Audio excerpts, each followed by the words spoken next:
feeling like a shark in a shrimp tank. Big fish, small pond in the shrimp tank. Well, Happy New Year, everyone. And you are listening to the Seattle Shrimp Tank, streaming to you live on Facebook.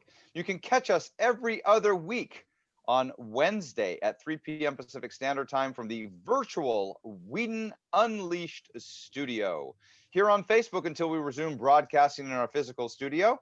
I'm Brad Berger, along with my esteemed co-host, Dan Whedon. You can always catch a replay of the podcast at shrimptankpodcast.com/Seattle, as well as however you receive your podcast, now on iHeartRadio, Spotify, and Google Podcasts. And also, don't forget to subscribe to our podcast on iTunes so you never miss an episode. And if you are subscribed, please rate our podcast on iTunes. Your feedback helps us grow and improve.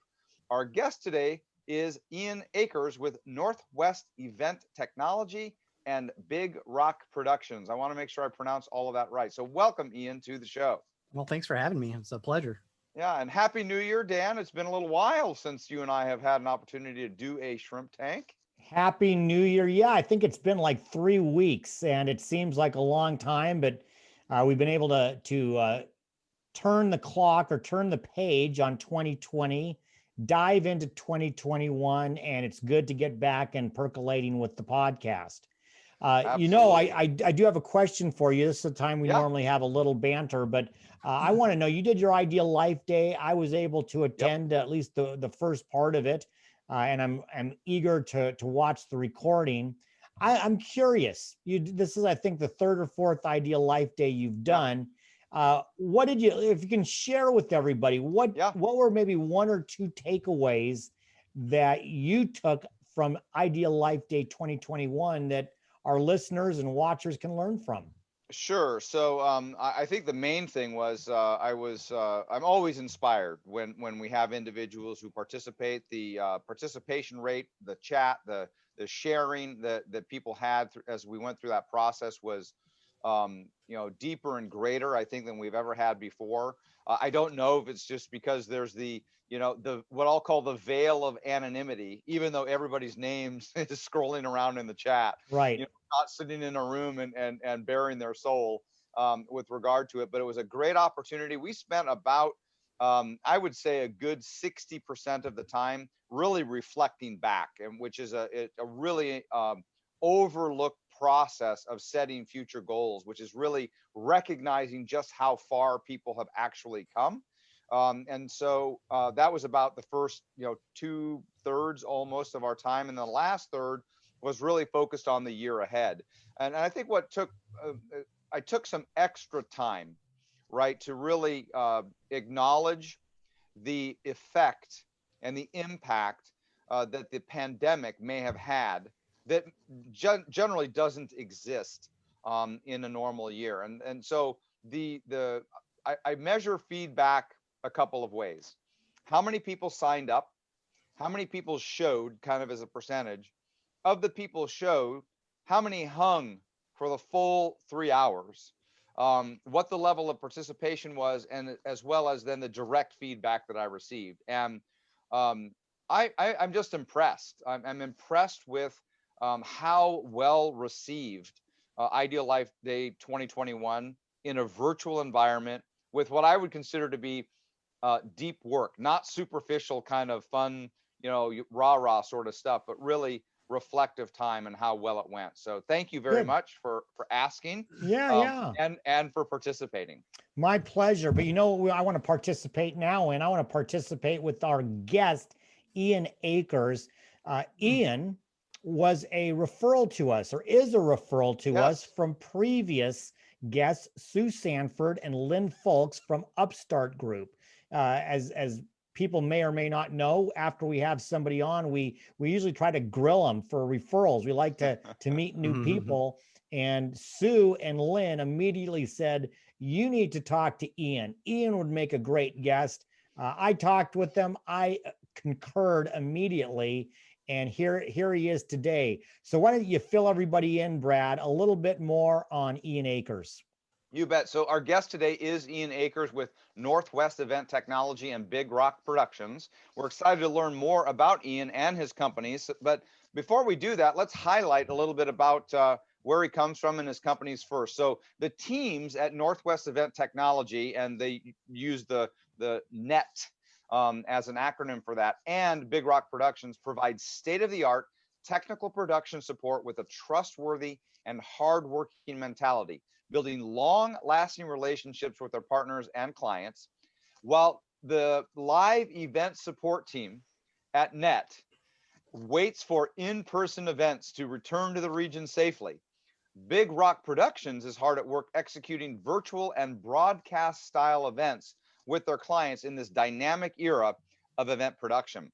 With their full outfitted virtual command center and broadcast studio facility in Woodinville, Washington, and their industry expert staff, Big Rock Productions is ready to partner with you to create an engaging and rewarding experience. I've just lost my I think you're wearing Brad out, Ian. I think you're wearing him out. My bad. But however, they have been fortunate to team up with some of the most notable organizations on some of the most memorable and demanding events around the world. They truly have a passion for the trade. I want to learn more about that. The people in it and the experience they helped to create. Ian, we are looking forward to hearing more about your companies and about you. Well, Brad, thank you. I'm excited to be here. So, Ian, tell me this. You and I are now, first time we met, and we're sitting down. One of these days we will sit down and have a libation or two together. And I said, Ian, forget the bio. What in the heck is it that you guys do? Well, we help to strategize and plan the technical pieces of a conference or a trade show or a product launch. So the audio, the video, the lighting, the web stream out to the online attendance, which is the big part right now. Yeah. That's what we do. And we work all across the globe. The Big Rock brand is really the solutions side of the company. So we help to strategize and implement and design communication solutions, right? And work with the clients to facilitate those all over the globe, where our Northwest Event Technology brand really is local resources. So, skilled technicians, hardware solutions for events that are happening in our region. So just a quick follow-up, Brad, if you don't mind, just a quick follow-up. It begs the question then, March of 2020 must have been a little bit of a shocker to you, because I'm assuming that when we're talking events, most of those, if not all at the time, were live events where we could actually sit and be next to each other. Talk about what happened in March and how your company was able to handle and cope with 2020. Well, it's been a really, dynamic is the word I've definitely been using this year a lot. It's been a dynamic year.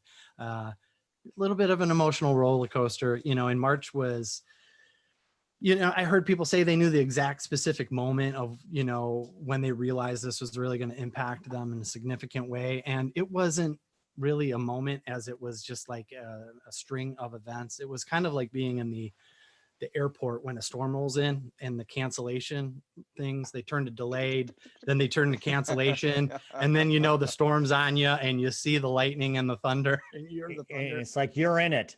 We were in it. We lost 100% of our work in the period of about 2 weeks. A lot of that was hopefully going to come back. People didn't know what that meant at the time. So, there was some times and some talk to see how we could quickly turn those live events into a virtual event. But, with the lead time, April and May just really wasn't happening much for that. So most of that stuff just canceled out right for the first month or two right after March. Well, I've got a whole bunch of questions that I want to ask on this topic, Ian. But I'm going to ask you to break out your crystal ball, right? I will share with you that there was a point in time where I think everybody was kind of, I'll say, okay with, but maybe disturbed about the fact that all these things were getting canceled. And then we kind of entered in this period. Well, it's still okay. But I will tell you that personally, I'm anxiously awaiting, just like your brands, to get back into live concerts. In fact, I have tickets for an important event that I tend to go to almost every year at the Gorge in September, as well as we're supposed to take our kids to a Jim Gaffigan show, which has been rescheduled for the third time now, to December of 2021. And I've had a couple of events that I've been asked to present at multi-day health and wellness retreats that have just, kind of been subject to calendar creep. What do you guys see? What are you hearing? What is the industry saying? What are kind of going to be the requirements, if you will, for us to get back into person in a live event type environment? Well, it's multifaceted. Sure. Obviously there's a governmental component to it where there has to be the comfort that there's going to be a safety, not going to be a safety issue, right? So that is likely going to be looking to be early summer, in through the end of Q2. As far as comfortability of how each organization feels, that's going to be on a case-by-case basis, because every company has a little bit different culture and a little bit different leadership.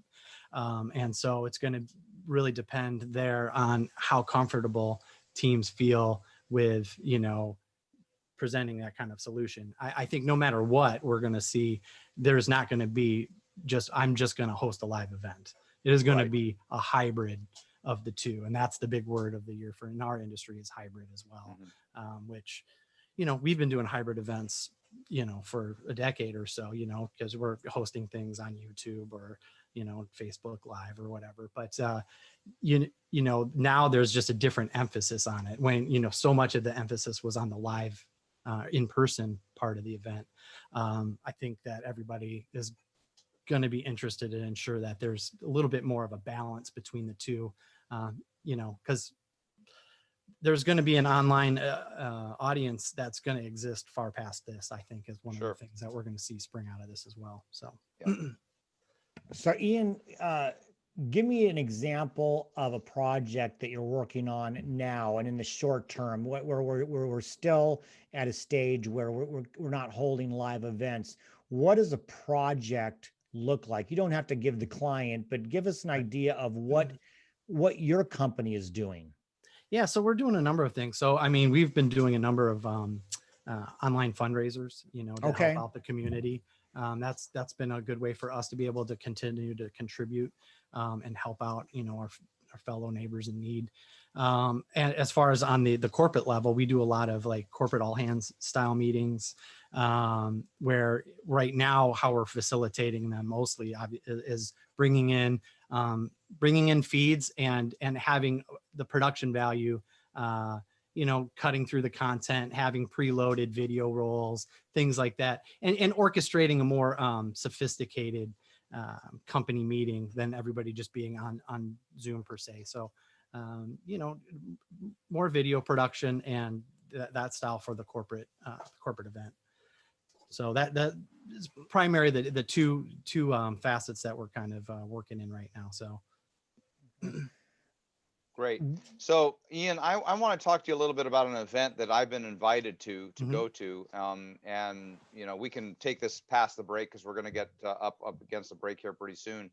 But this event, it's really interesting. It's going to be done in an artificial intelligence type environment. Yeah. Right. Where individuals are essentially given avatars. Right. And you can, just like you would dress up to go to a particular event, you're going to be able to, pick your skin, I guess that's what they call that. And be able to work around in kind of a virtual campus, to be able to attend classes, to go to vendor booths, etc. Which of course I think is going to be really interesting to participate in. I think particularly the audience that this is for it's for cadet leaders in Civil Air Patrol. So these are youth between 14 to 18. This is probably right up their alley. But those of us who are leaders kind of have to get on board. Can you talk a little bit about, is that something that you do, or do you see that as kind of a burgeoning element of the industry, or has it always existed and we're just now learning about it? That industry has existed, and that technology has been there. this has put the gas pedal on that Mhm. quite a bit. We do conferences like you're talking about, not in the virtual sense where you pick an avatar, but where you can come on, you set your agenda, there's breakouts, there's keynotes, there's a trade show floor where you can go in and do chats with the hosts of those booths and such. But I've seen a number of those things, and they're very interesting, where you can walk around with your avatar and you get in a little communication bubble, and you can have like little one-on-one chats. That technology and experience, the XR technology, the virtual reality technology, it's always been there, but it's gotten so much more sophisticated that it's really starting to feel more real, and plus with a younger generation coming up that's way more tech savvy, it's more palatable and I think easier for an audience to digest some of that stuff. And honestly, the last 12 months in our industry has really been about 4 to 5 years worth of innovation, is what the leaders in our industry are saying, and what everybody's thinking. Wow. Is that, because you get into certain modes and certain operating procedures that work and they work well, and then you get a shakeup and everybody's got to innovate a little bit, and everybody puts their thinking cap on and they take some of the tools that might have been, we're playing around with that here, and now you really have to integrate it, and you have to figure out ways to make it work for your clients and for your services. And it's been, like I said, a dynamic year for sure. Well, that's where entrepreneurship comes in, right? Well, yeah, and just having a good creative team, of people that are in it together. And I think that culture piece, comes into play a big well, what comes into play right now is our first commercial. We're going to take a short break to hear from our sponsors. And when we come back with our guest, Ian Akers with Northwest Event Technology and Big Rock Productions for our Hot or Not section of the show, we are going to take a peek inside Ian's bedroom. Don't walk away. We'll be right back with more of the Seattle Shrimp Tank. The Seattle Shrimp Tank is brought to you by IdealLife360.com. What would it be like to be in the best shape of your life, both physically and mentally, every day for the rest of your life? Have awesome relationships with the people you care about most. Never having to worry about money again. What would it be like if you received a letter out of the blue and suddenly discovered you had 20 more years to live than you ever imagined? What would you do with those extra years of your life? How many lives would you touch? What kind of legacy would you leave behind? What changes would you make today knowing you had 20 more years in your future? What big new challenges would you take on? What would be next? Text the word IDEAL to 89800 and discover how to rethink, redefine, and reinvent the best years of your life. Welcome back to the Seattle Shrimp Tank from the virtual Whedon Unleashed studio, where we interview the best and brightest CEOs and business thought leaders in Puget Sound and the greater Seattle area. I'm Brad Berger, along with my esteemed co-host, Dan Whedon. And remember, you can always catch a replay of the podcast at shrimptankpodcast.com/Seattle. Don't forget to subscribe to our podcast on iTunes, or catch us now on iHeartRadio, Spotify, and Google Podcasts. For our next segment, Hot or Not. And Hot or Not is sponsored by Shrimp Peeler Sponsors, Port Ludlow Resort, Kitsap Economic Development Alliance, SJ Graphics, and the Kitsap Sun newspaper. Ian's probably wondering, what did I mean about his bedroom? So Hot or Not, Ian, since you are definitely obviously working in a Zoom type environment, Hot or Not, virtual meeting, Hot or Not, seeing a fellow Zoom participant's bedroom behind them. Oh, hot. Talk about that.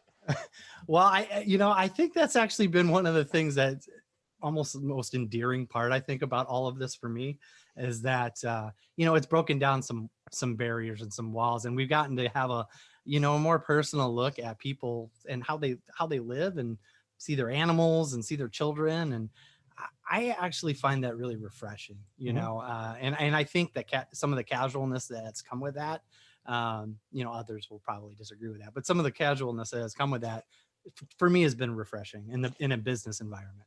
Well, and I'll just say this. I agree with you. We were talking before the podcast. I had a recent situation where the dog knocked over on purpose the light stand that goes crashing behind me.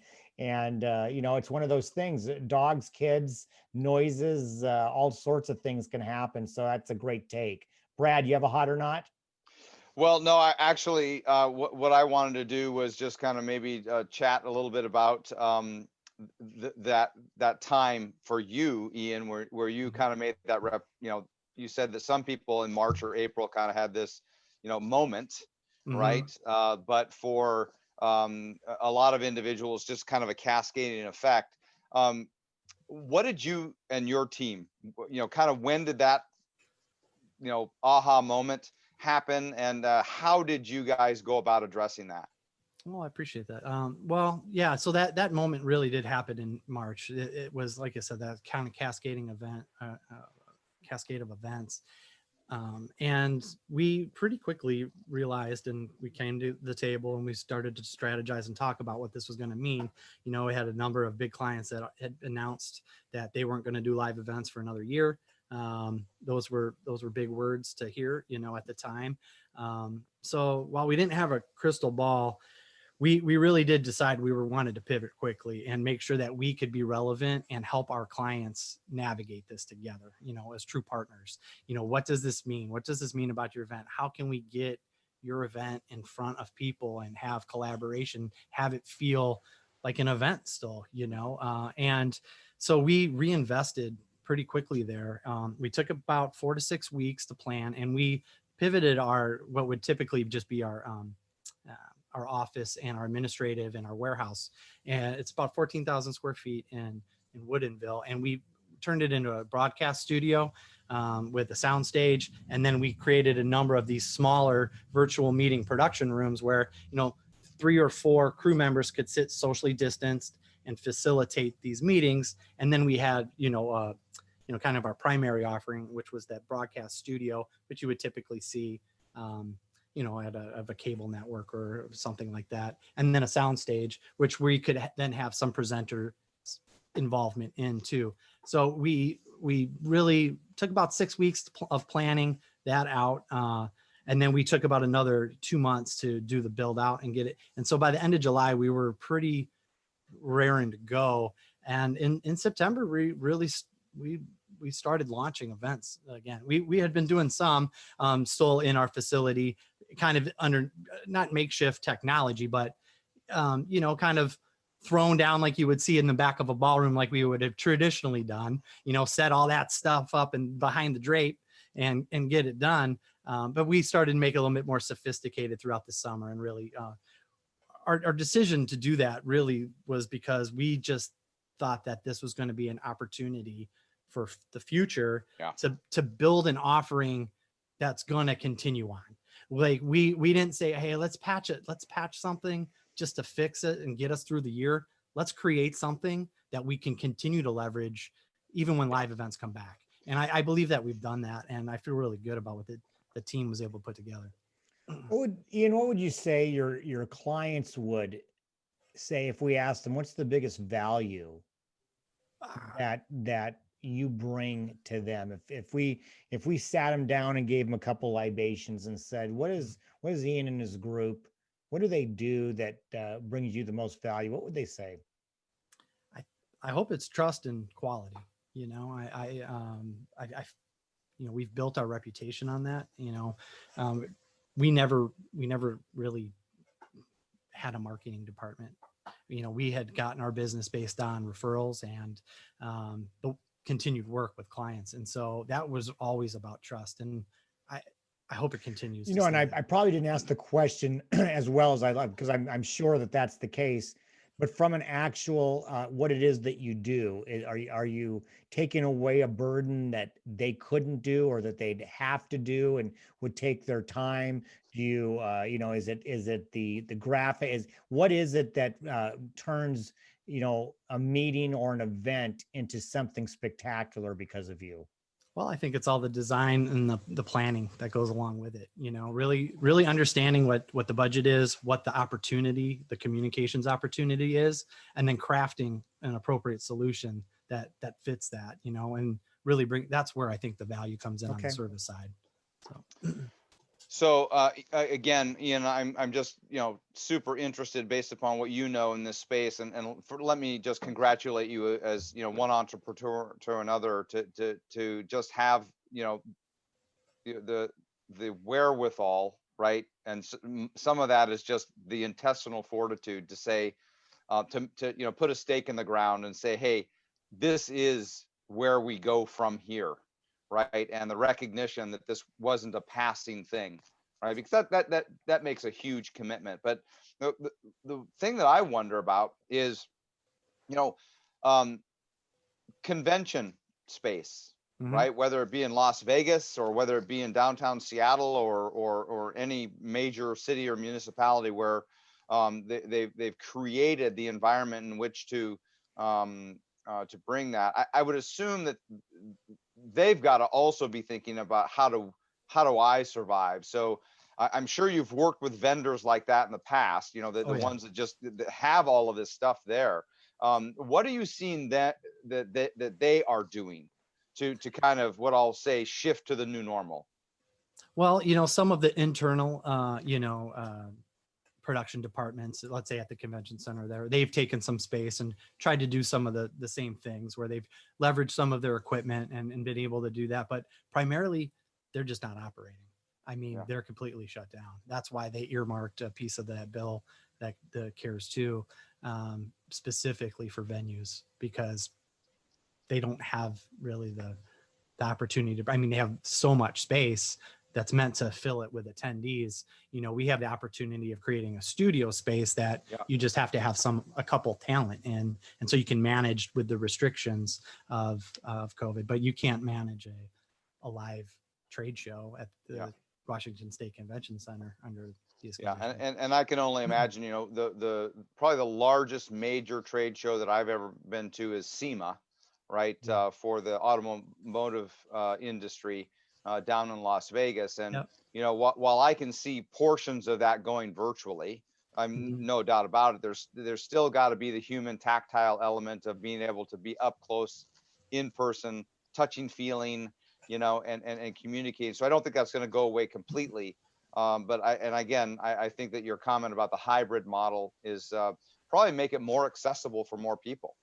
It does, and that is one thing that everybody, that many companies have been seeing in organizations is that, wow, I had way more attendees this year than I've ever had in the past. What's that look like next year when the live experience comes back? Is you want to make it more accessible for those attendees that, maybe there was a price point things that can't make, maybe it's time commitments, maybe whatever the commitment is to not get your butt in seats. That's always the term in our industry, is butts and seats in the past. I think you're gonna have two diverging tactics there, and figuring out the ways to leverage those and maximize both of them uniquely as well. So, can I ask another question, Dan? Sure. So as somebody who's I was just leaning in. I think you just saw me leaning in, but go ahead. Because you're hanging on every word here.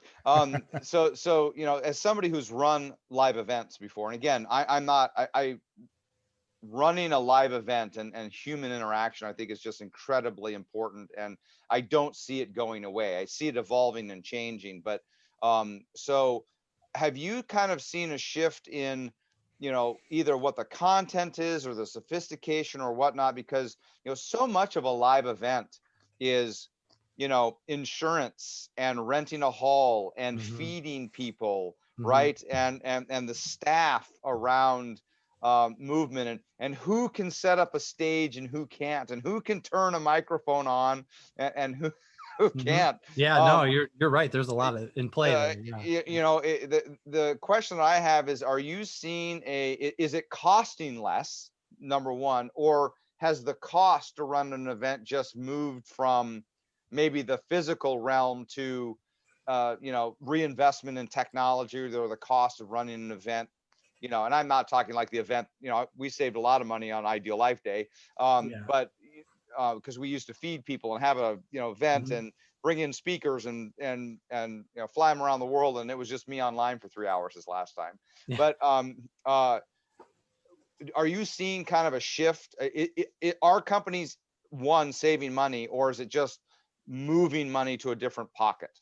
Well, I think it's a little bit of combination of both. So, I mean, if you're an event company or you're a trade organization and you're hosting an event, your revenues have gone way down, right? Mm-hmm. So you need it to cost less. So it is costing less for the fact that you don't have, the catering, you don't have those large transportation bills and things like that.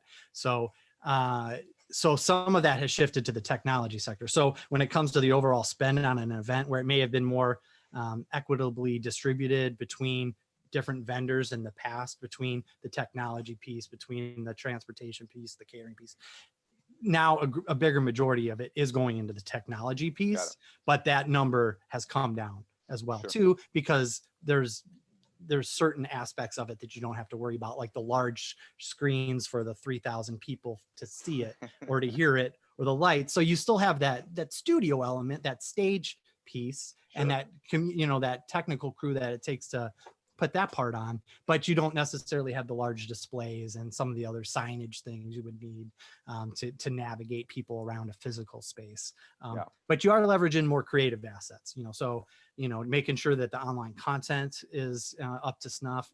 One of the other things that we're seeing too is a far greater sophistication of the viewer, that because so many people are online now, everybody can be really critical when they're watching TV shows or their favorite things. They're like, hey, and so, the same's true here too. So the audience is more sophisticated too. So you want to make sure that you've got the polish and you got the shine, because people recognize it, and that brings you more, I don't mean to interrupt, but that brings more value to having, more value to having somebody like you though, right? I mean, if somebody that is a huge impact, whether you're live or virtual, wouldn't you say?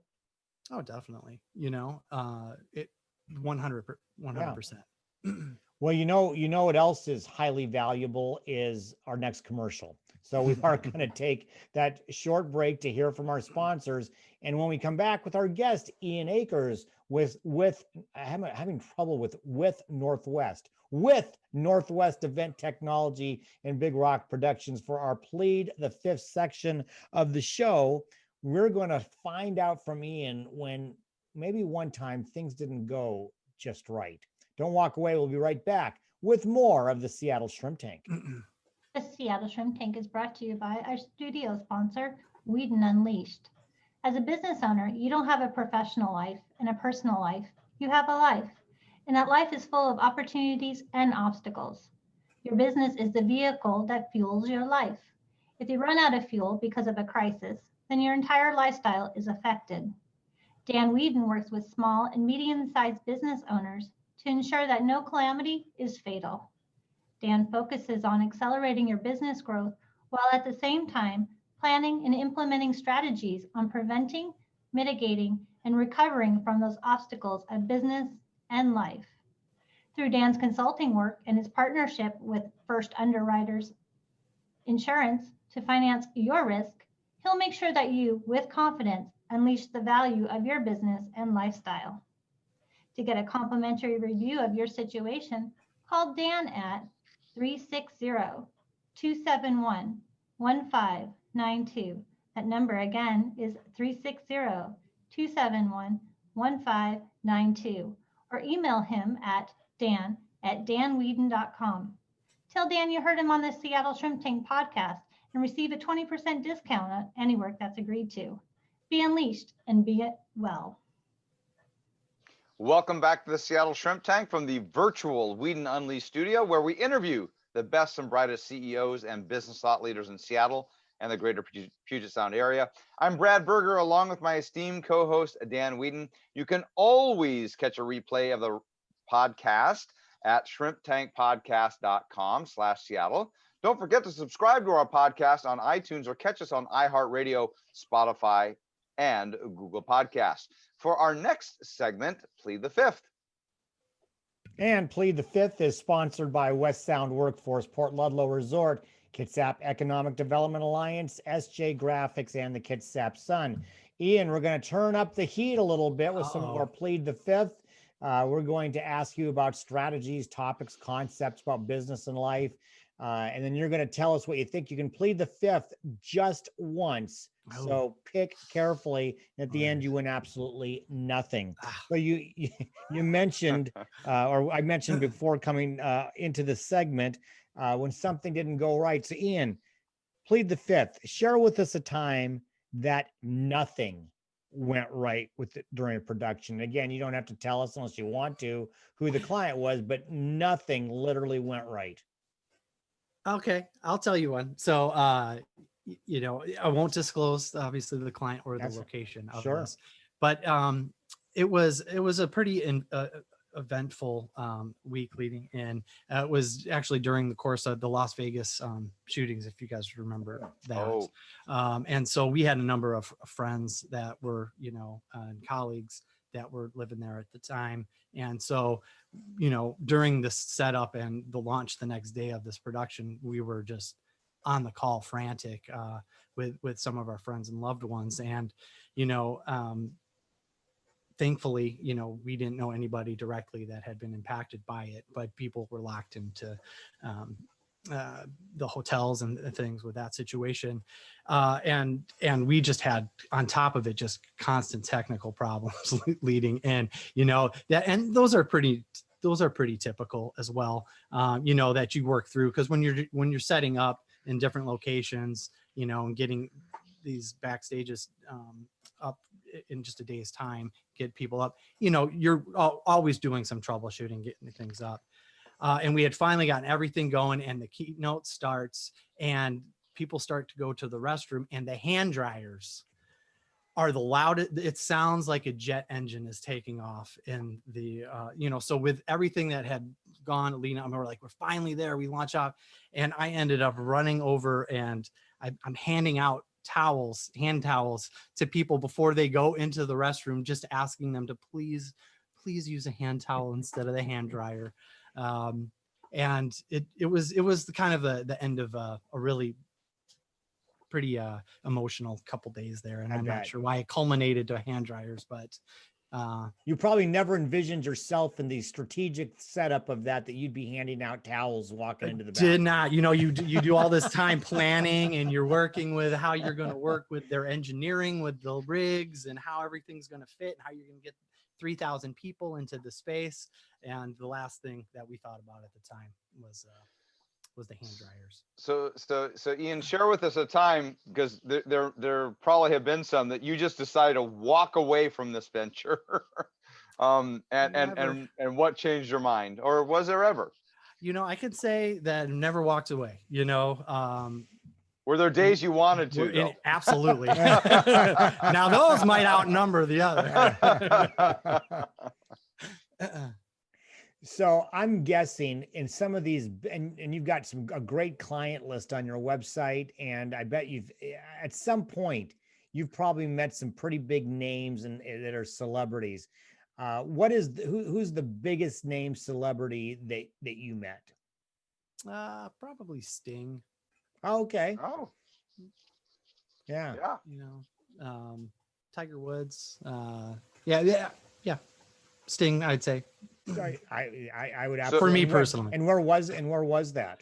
We were doing I won't mention the large alcohol beverage company that we were doing a sales conference for. Okay. But it was in San Diego, and there was a number of high level stars there. We had a Hall of Fame coaches were on a stage, and we had like an entertainment stage and a cooking stage. And so all of the celebrities you could imagine in those spaces. And then the main event was a Sting concert, which was pretty amazing. Wow. Yeah. So they came in and played to the internal sales team. That's awesome. So Brad, I'm going to take, because I had my question that, remember, I was leaning into, I'm going to ask it here during the hot or not section. And it's probably not real, or not a hot or not, but it's really not a plead the fifth, but probably at some point during this whole pandemic, you've been surprised at something, either something that worked, something that didn't work, something that kind of came out of the blue that you said, we're going to keep doing this. What's been the biggest surprise, good, bad, whatever it is? What's been the biggest surprise that now, as we're in mid-January of 2021, would you say you've had from this? You know, I would say the biggest surprise is how much we've still been able to bring some of the excitement to the online side. I was pretty nervous, honestly, at the onset of it, of how the feelings of these were going to go, you know, and what you were, you know, what the crew was going to take out of it, what the clients were going to take out of it, and what the audience was going to take out of it, quite frankly. And I've been surprised to see how much of that is still there, how much the excitement of an event is still there virtually. Now it's not the same, but the level at where it's at, you know, is still pretty astounding to me. You know, there's still the butterflies before you know, when you've got your keynote speakers, let's say in the green room window, and your producer is talking with them, getting them amped up, getting them ready to go live. You can still feel that excitement of going live. You know, there's always that piece, that moment, all your audience is kind of focused on the same thing. I was surprised to still feel that in virtual. Brad, it's like when we go live here on the Shrimp Tank podcast, it's the same. Really quick, Brad.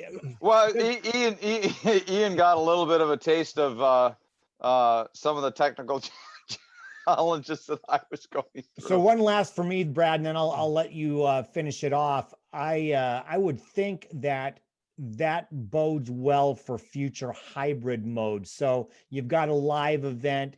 Everybody might not be able to travel there or can't make it there for whatever, but they can make it there. It sounds like there's hope for not only live events, but a real opportunity for those who can't make it there live, but can still enjoy the event. Am I correct? I think absolutely. Yeah. And I think that's just going to be exponential coming out of this. Well, I've got two questions. One is really probably in the plead the fifth category, but only if you answer the question in the affirmative. Has your company largely been responsible, for example, setting up a green room? In the virtual environment? No. Or you mean in the physical space? In the physical yeah, space. we would. Yeah, well, you know, we would make sure that the resources were there, and that you mic up our talent in there and get them off and going from there. So what's been the most bizarre request you've ever had from a celebrity for what needed to be in their green room? Oh, the most bizarre request for what needed to be in the green room. I don't have any just green Skittles stories or anything like that. Yeah. Nothing like those. No, actually, yeah, you know, I don't really have anything too exciting to share there. Internet lore. Well, wait till you get Brad wait till you get Brad Berger in your green room. Then you'll have one. Yeah. So this is kind of what I'll conclude with, Ian, and that is that you know, not only being an entrepreneur, running a couple of businesses, but also having interaction, right, with multiple types of business. If there's one thing that you could point to that you can say, you know, here's the common theme or the common element that all of these businesses who are successful have in common, what would that be?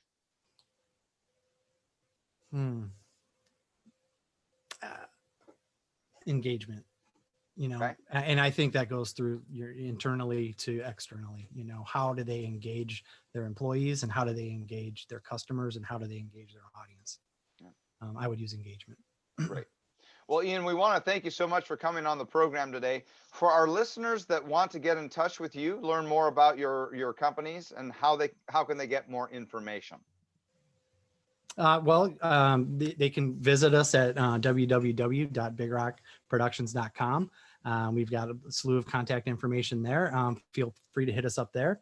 Love to support you guys, your events. If you've got something that your communications opportunity you're trying to figure out, we can help you strategize it and put it together. Great. Well, our next show from the virtual Whedon Unleashed studio will be on Wednesday, January 27th, 2021, where our guest will be Trisha Montgomery with Trisha Montgomery Consulting. We hope 2021 has started off well for you. Make sure you check out all the replays on shrimptankpodcast.com/Seattle and now on iHeartRadio, Spotify, and Google Podcasts. And remember, to become a shark, we all start out as shrimps. I've been feeling like a shark in a shrimp tank. Big fish, small pond in a shrimp tank.